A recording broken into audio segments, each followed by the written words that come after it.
elementos en las patrullas fronterizas chilenas, facilitándoles información a los inmigrantes ilegales para que puedan sortear los controles de vigilancia al Perú e ingresar ilegalmente. El canciller ya ha hecho referencia al tema, que se tiene que investigar, la evidencia está ahí. Y en el Senado, en el Congreso chileno, algunos minimizan la situación. ¿Qué tan grave es esta situación? ¿Cómo evalúa usted la situación que se está viviendo en Tacna y Arica, en la zona fronteriza? Fíjate, Pamela, lo que hemos visto todos con un informe elocuente es que hay una transgresión manifiesta de las reglas entre dos estados en determinación de límites y de fronteras. Hay un principio, Pamela, que no se está diciendo, que se llama inviolabilidad de las fronteras de un estado. Cuando los carabineros o los militares prácticamente orientan a los migrantes para que ingresen en el territorio peruano, no por donde se debe, que es los controles migratorios formales, claro. Control total, no. Eso es alentar la migración ilegal. ¿Te imaginas que la migración ilegal la aliente el gobierno, la autoridad chilena? Yo no puedo entender la migración ilegal de ilegales, de gente que están involucradas en tráficos, pero de una autoridad.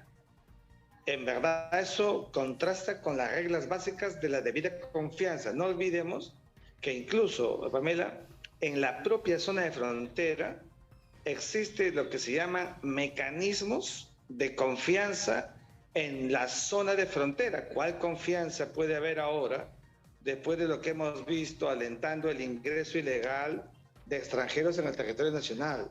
Mira, la Cancillería peruana ha debido emitir una protesta realmente muy frontal, enviarla y emitir un comunicado que dé cuenta de ello. No solamente decir que van a ver, que se va a investigar, no. La Cancillería peruana no está para fiscalizar o para investigar. La Cancillería peruana externaliza, Pamela, el interés nacional de nuestra política exterior. Entonces debió inmediatamente protestar. En segundo lugar, hay una realidad, como tú muy bien lo has dicho, y es que existe un número importante de migrantes en la zona de frontera. Tiene que haber rápidamente una mesa de trabajo peruano-chilena, porque si bien es cierto que han salido de Chile, también lo es que no han ingresado al Perú. Y eso supone que tengan que abordar in extenso, rápidamente, con el pragmatismo que corresponde. Y si hay que llevar adelante un corredor terrestre, pues involucrar a Ecuador, involucrar a Colombia, de la misma manera como se hizo con los venezolanos cuando vinieron por primera vez a Perú y hubo corredor en Colombia y hubo corredor en Ecuador.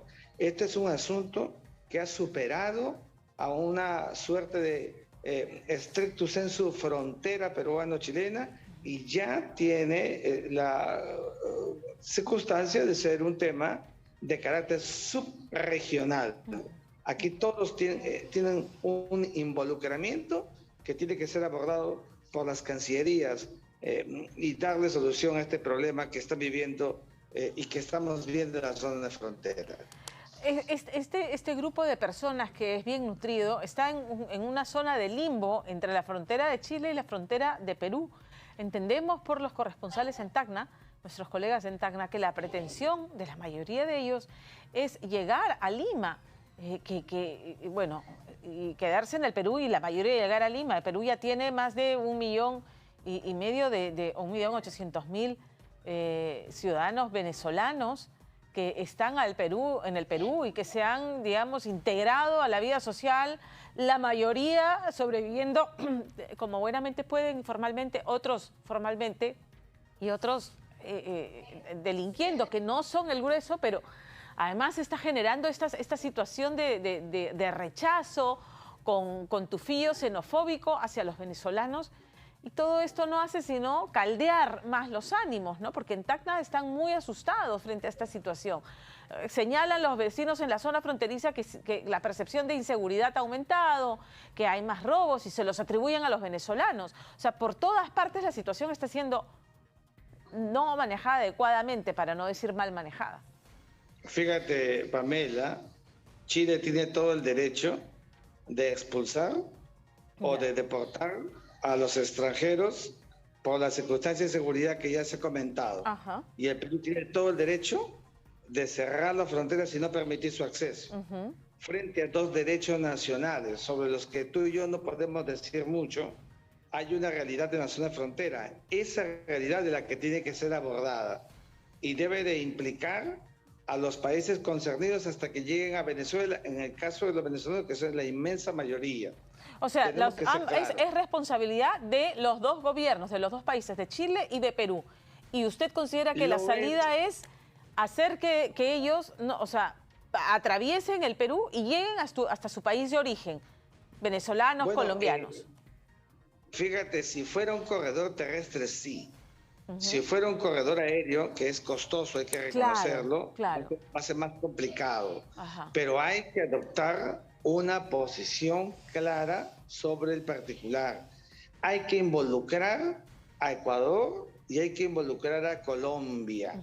Dos países donde evidentemente también en su momento fueron corredor para que lleguen a Perú. Correcto. Se están olvidando de eso. Correcto. O sea, tenemos que ver el problema como un asunto subregional. No ahora, en Colombia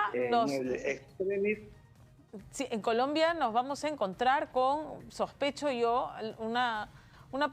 el presidente Gustavo Petro no ve con buenos ojos a Dina Boluarte, no la reconoce como presidenta. En foros internacionales, como recientemente en la ONU, ha reclamado la presencia de Pedro Castillo, ¿no? Reconociéndolo o calificándolo de presidente, o sea, en un abierto desafío a nuestro representante que abandonó la sala al día siguiente, hizo las explicaciones. Mira, Pamela, la verdad es que la situación en la subregión no es la mejor en el nivel gubernamental. Correcto.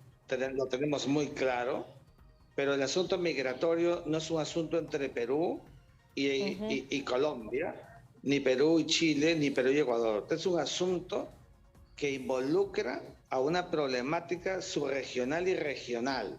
Y si quieres internacional, porque la migración en qué parte del mundo no es sensible.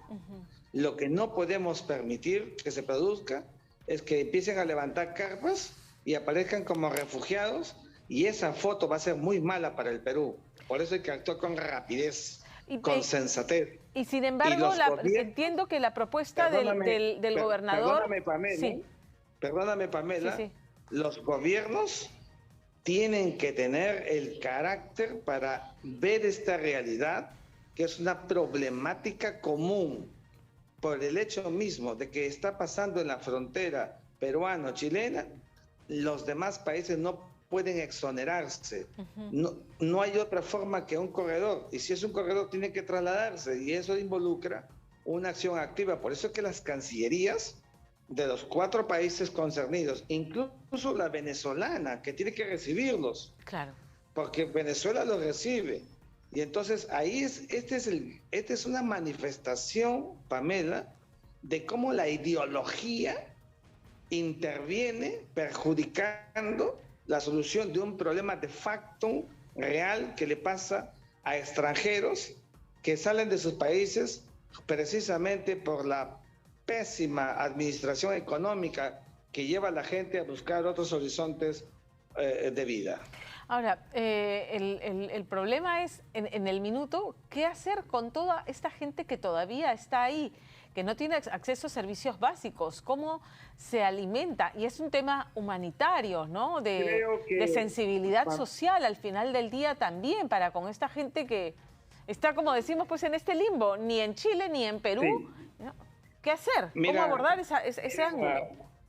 Pamela, en la oportunidad de mis viajes al Medio Oriente, he visto de un lado a otro de una malla a los refugiados, y es un proceso muy doloroso, un cuadro muy patético. Realmente tendrá que haber una participación del alto comisionado de las Naciones Unidas, el ACNUR, que hace un estupendo trabajo y que además con la Cancillería peruana hace un buen trabajo. Nosotros tenemos que aprovechar que tenemos cuadros realmente de primer nivel en la Cancillería, en el área terrestre, en el área marítima y en el área aérea, en las direcciones, para poder utilizar sus capacidades para que en una mesa de negociación pudieran alentar una salida y no haya esa actitud recalcitrante de Chile, como estamos viendo en las últimas horas, que desconocen todo lo que está pasando, o la indiferencia ecuatoriana o colombiana, sobre todo la última, con un Gustavo Petro que está teñido, lamentablemente, de una ideologización que no le permite ver como hombre de Estado los enormes problemas, primero de su país y segundo los problemas de la subregión. Muy bien, doctor Rodríguez Mackey, gracias. Nos ha esbozado algunas salidas y una forma, además, sensible de atender este tema, porque al final del día es una crisis humanitaria, estamos hablando de seres humanos que están a la deriva y que alguna solución que es de responsabilidad compartida se le tiene.